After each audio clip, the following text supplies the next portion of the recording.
Well, welcome to Sustainable and Systematic Farmland Leasing. My name is Melissa Miller. I'm the Associate Director of the Iowa Water Center, and we played a role with Farmland Stewardship Solutions, Drake Aglaw, and a number of other organizations to help organize this conference. So it's a delight to see the room full, and Greg has a lot of great things to tell us. This is Greg Townsend. He's with Farmland Stewardship Solutions. Greg's been in the ag business a long time, and he's made his way around with John Deere, with Cargill, with Pioneer.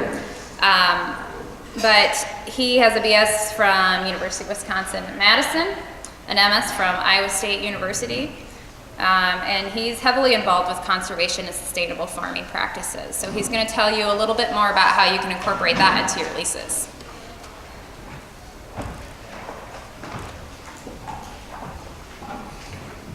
Good morning. And I'm going to go on record right now. I am a fish out of water. Number one, having to stand behind a podium, and number two, having to stand on top of a stage. If I break out in a cold sweat, it isn't because I'm nervous, it's just that I don't think I've ever spoken from this type of situation before. So I'm normally like to get out and get amongst everybody and get everybody involved. So okay, all right. Then I'll start singing. Anyways, I am, first of all, as one of the sponsors, very, very grateful for all of you to take the day and come to this conference. It's an extremely important conference, and one that we feel is very unique because there's just not a lot that's out there for landowners, and especially the focus around conservation and sustainability and soil health and all the things that you see on the agenda. So we know, especially this time of year, everybody has got plenty of things to do, and the fact that you spent some time this morning and this afternoon with us, thank you very much. I guess the first thing I wanted just to ask is, as I take a look at the crowd, I know some folks, but can I just get a show of hands? How many are landowners? Oh, wow. Awesome. Okay. So let me just, and you don't need to answer this question, but the one thing, I'm going to stand up here, uncomfortable, but I'm going to still try to get some interaction going, because really the landowner, you as landowners are really the experts, and part of the objective for this session is to exchange ideas. But let me just ask this, of those of you that are landowners, raise your hands. How many of you have actually on paper put down short-term goals and long-term goals for your property? Okay. I appreciate the honesty, and some of you may be just a little intimidated to answer that, but that's great, because one of the things we want to talk about when we get into this sustainable lease and systematic lease is, part of that is you need to have an idea of where you want to take the property that you own. And I would venture to say this, not the group that's in here, but probably groups in other sessions right now that own farmland, they're probably the ones that experience this problem or have this kind of conundrum.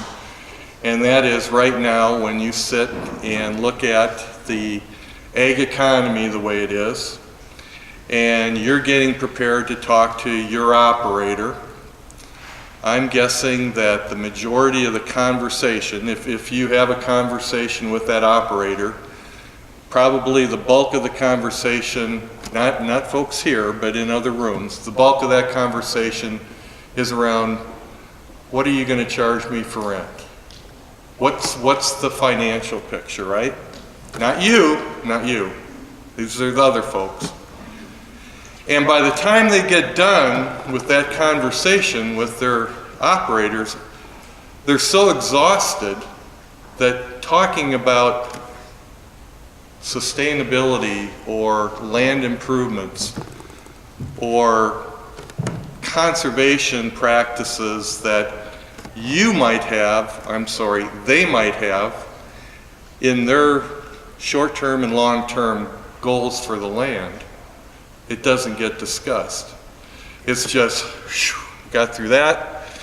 Now we're both in agreement on what I'm going to charge and what he's going to pay, she going to pay per acre. We'll talk about later. So you look around the landscape, whether it's here in Iowa, Illinois, Minnesota, and we talk about agriculture being slow to change. That's maybe one reason why it is.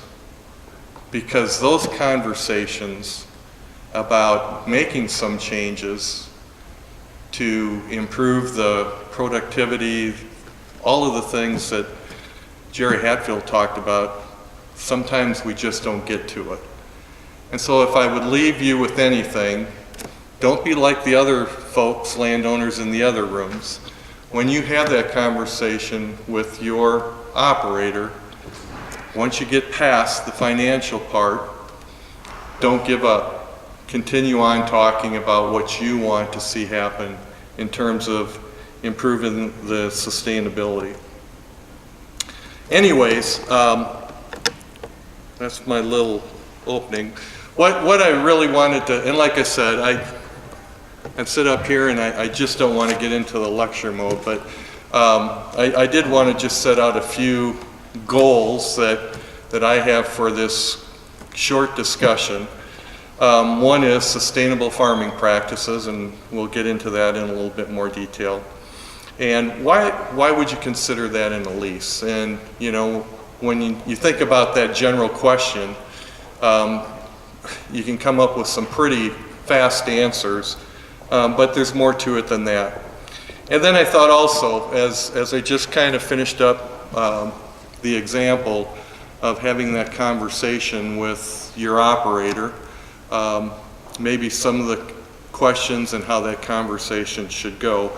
But most of all, I want to make sure that I don't want to just be up here giving the talk. I want to get folks involved. So the fact that some of you raise your hands when I ask a question, I've got audience participation, that's a good thing. So anyways, let's start off with this term called sustainability, or and just what that means. And you know, I'm from that generation that I'm teaching myself more and more how to use technology and use Google, and you know, when you're trying to find an answer, all of the different sources out there. But the one thing I have noticed when I looked at sustainable is that there's all kinds of different definitions. One that kind of came to mind, and when we talk about some of the resources for you to fall back on after this conference to get a little bit more, is work that's been done right here with Neil Hamilton and his group with the Drake Ag Law. But what I found in some papers and some things on the internet that they publish is that they have the definition of sustainable as practices that improve stewardship, profitability, communities, and the quality of life for both the operator and also the landowner. And so my background is, and don't throw anything, but my background is I've done a lot of things, but I really pride myself that I'm an agronomist. And so the first thing when I think about sustainability, it has to do with soil fertility, it has to do with weed control, it has to do with selecting the most profitable hybrid or variety or whatever you're growing there. But as we talk about sustainability, there's a lot more things that are involved in it. So I guess the question that I first come up with is, don't be bashful, when you think of sustainable and you think about your land and how you want it managed, what kind of things come to your mind when you talk about, I want to have my farmland more sustainable? Oh, come on, this is audience participation. Yeah. Not tuning the soil and keeping it covered. Okay. Soil protection, a lot of what Jerry Hatfield just talked about. Great. Inez.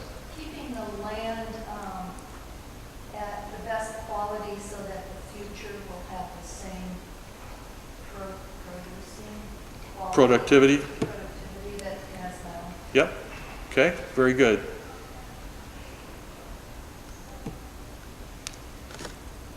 More from the tenant's point of view, but, Good. you know, I'd like to have a discussion about, you know, people recognizing, I'm a long-term no-tiller.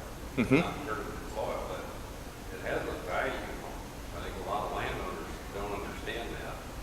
You know, they'll go down the road, they'll see the neighbor tell them to field and dry out the soil so they can plant. Yep. I'm waiting another day. Yep. And that concern. Okay. But it, and that, I'm looking at page 3 here, that ought to be on the top of your list. Okay. Every column, All right. how Pretty the soil's taken care of. great point. Great point. Because I think a lot of times that there's knowledge and education that needs to happen between the tenant and also the landowner. In that particular case, you bring up an excellent point, that from a tenant's perspective, what you're doing and how you're protecting the soil is important, and it's sustainable. Great. Anybody else? Oh, I'm sorry. Yeah. More rural no-till and developing and building the land. Okay. The less than you do, the better. Right. Right. And I'm going to use that example. There's many of them.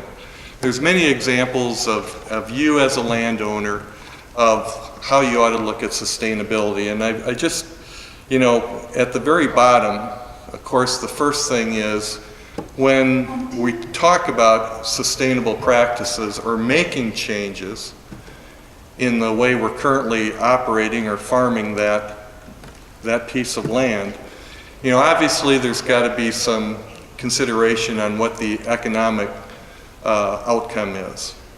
And I will challenge any of you to come up with a conservation or a sustainable practice that would not show an economic benefit. I've tried really hard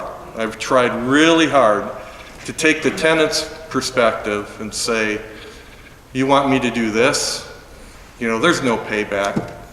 But I truly have a tough time. So if we take soil, which has been mentioned a couple times, if we take no-till, for instance, and I've got some information on that I want to share with you, but if we take no-till, for instance, there's both short-term and long-term benefits to it, aren't there? I mean, short-term benefits are you're building up organic matter, which we just heard about. Yes, organic matter, to create organic matter does take time, but it's building soil health. The biology that's taking place on that topsoil improves. Nutrients recycle, a lot of the things that Jerry Hatfield had to say. From a producer's perspective or the tenant's perspective, there's an efficiency there. There's less trips over the field. You know, they're not running their equipment and wearing the equipment out as fast because they're simply being more efficient. So that's just one example. I can also throw another example at you. It's something that's a rather new, but a lot more research is being done when it comes to sustainability, and that's bioreactors. Now, anybody have bioreactor or working with a bioreactor on their farm? It's without getting into the technical part of it, it's a water quality practice, but it's right now, the current designs and the current models that are out there are fairly expensive. So one could say that the economic benefit to that is not there. Well, maybe on a short-term basis, but we're all here. We're all here whether we're landowners or we're operators. We're all here looking at long-term, preserving the resources, and that's what sustainability is all about. Preserving the resources in an efficient way that they're always going to be there for you, the next generation, even if you decide or the family decides that the best option is to sell, it's still going to be there. And so you can even take an expensive practice like bioreactors, and I would challenge you that would not have an economic benefit as well as what it's currently doing in improving water quality. So when I looked at some of the trade-offs, economic, there's social, there's environmental. So when we talk about this whole term of sustainability and what does sustainable mean, you can see that it's hard to really fall on one specific definition, but you have to take, it's just like how you manage your farm. There isn't a single person or a single method that all of us can use on our farms across the board. There's variability and things have got to be handled differently. So, when we talk about sustainable leases, a couple things is what do you want to accomplish? I guess first of all is why would you want, when you're putting together your lease, which is coming up, and you're sitting there with your operator, or even before that as you're making plans to have that conversation with your operator, why would you want to have sustainable practices included in that lease? Well, the easy answer is it's the right thing to do, right? I mean, you have that responsibility as a landowner. You know, you've got an awesome responsibility. In fact, the one thing that really hit me on Jerry Hatfield's his talk was, and I wrote it down, but I didn't put it, the spiral. Anybody remember that? Thank you. See, when I get up here, I have no recall. But that spiral, we have to, as a landowner, you can be accountable for that. I mean, that comes down to you and your operator and the decisions you make. But you're the ones, as a landowner, working with your operator, you're the one that can break that spiral and take those steps to improve soil quality. I mean, that, when you think about that alone, that's a really, really powerful position that you're in. So, what do you want to accomplish? Well, number one is it's the right thing to do. The other thing is, I don't know how many of you have read the Pope's document, but I mean, if you want to even take it to a higher level, the Pope tells us that that's the right thing to do. And being a Catholic, you know, it just increases my passion when our leader is out there actually writing documents and giving direction that this is things that need to be done. But the point is that when we take a look at things that we want to have in that lease that are sustainable practices, the point that I really would like you to think about is, how are you going to be able to tell that those practices truly are taking your land to where you want it to be? And that's my whole point with that statement. It needs to be measured. Now, we are in just a fantastic era of agriculture. And if you've worked with your operators or you've spent any time in the cab, you understand the amount of information that is being collected every time that operator goes across that field. That we can measure things today that when I started off back in the early 80s as an agronomist and I look at the tools that we've got right now, it's just incredible. So there are ways to measure, and I'll go back to the whole concept about no-till soil conservation. There are ways that we can measure how well we improve it. Number one is when we talk about soil health, one of the first things is how fertile is my farm.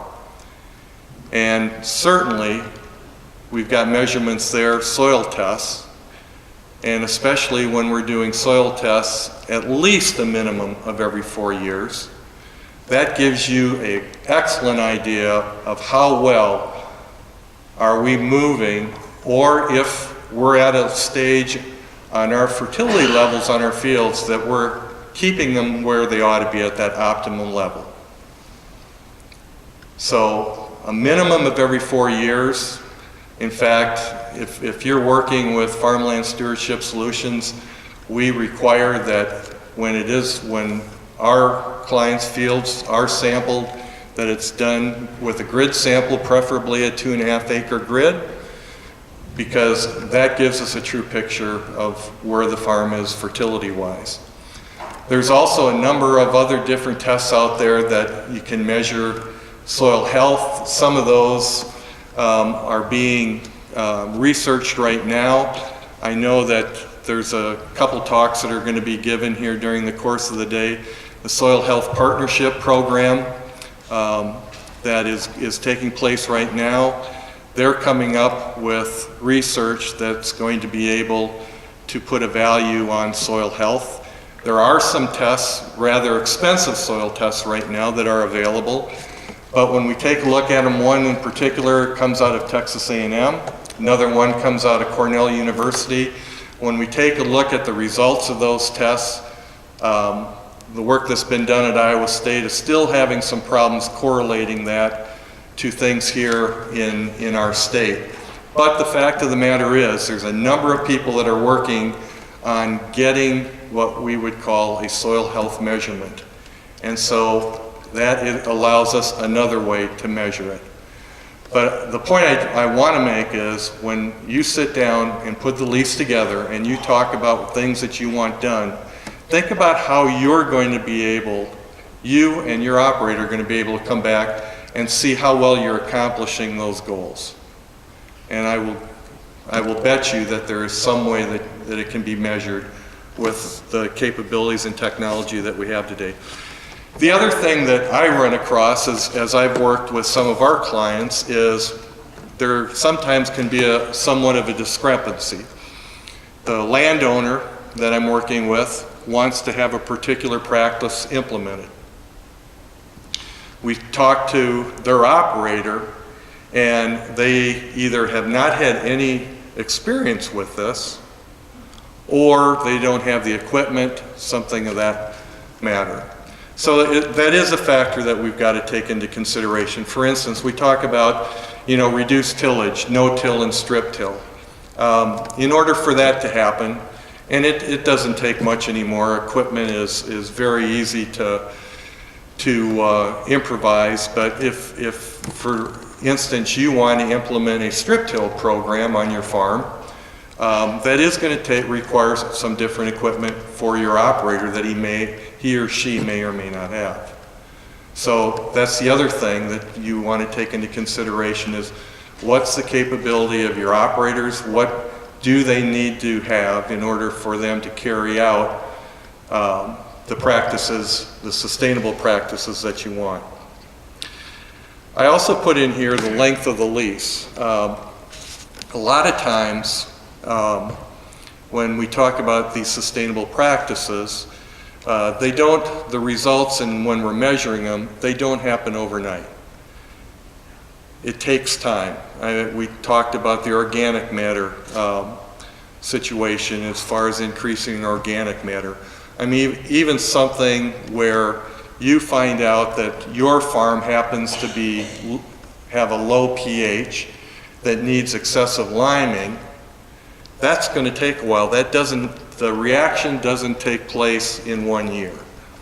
And so as you think about these practices, it's also going to have an impact on the length of the lease that you're going to have. We'd like to strongly encourage long-term relationships between our landowners and our tenants. And a lot of times it plays into some of these sustainable practices that in order for them to come to fruition and meet your goals, that lease has got to be long enough that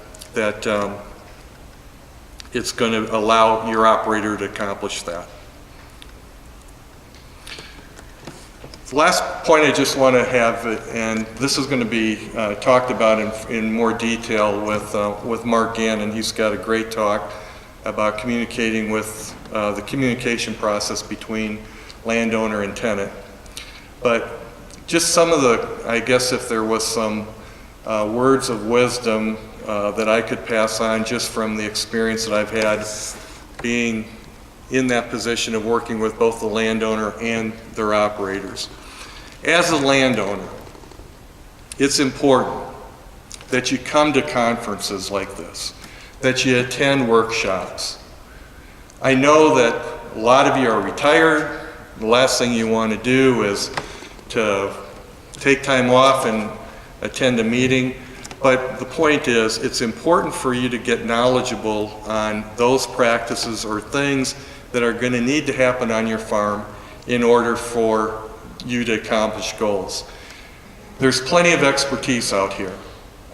You see it in this conference. Obviously, there's plenty of people that can provide you some good direction on things that need to be done. The other important point is, from a farmer's perspective, there has been tremendous amount of improvements in environmental sustainability practices that farmers are doing today. We don't talk about it enough.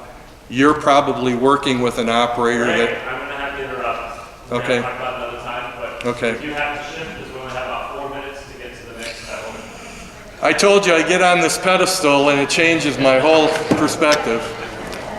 I will be around. I'm sorry.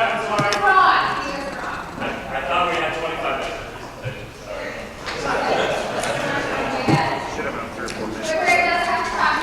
sorry. Okay, I'll talk real fast.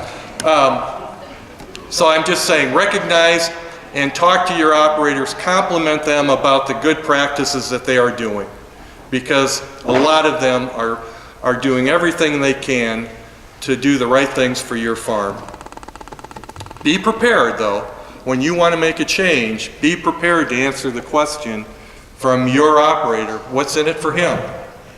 You know, it's got to be a two-way street, especially when we're trying to build long-term relationships between you, the landowner, and your tenant. And I always emphasize with our landowners, show interest. If you're asking your operator that this is important to you, and you only talk about it once a year, put yourself in their shoes. How important is that really? Get out there, spend some time, get in the cab with them, and actually see what they're doing to help improve your farm. The last thing I just want to leave you with is, this is your land. You're the stewards. You're the ones that, when bottom line comes, the buck stops there. And so you've got the right to ask your operators to farm it the way you want, even if it requires some changes mentally, physically, and equipment-wise in order to get that done. I guess with that, I'll have the presentation for you. I apologize for running a little bit late, but please feel free. I'll be around here all day over at the Farmland Stewardship Solutions booth. Stop by and challenge me. Give me some of your input. But again, thanks for coming. I appreciate your attention.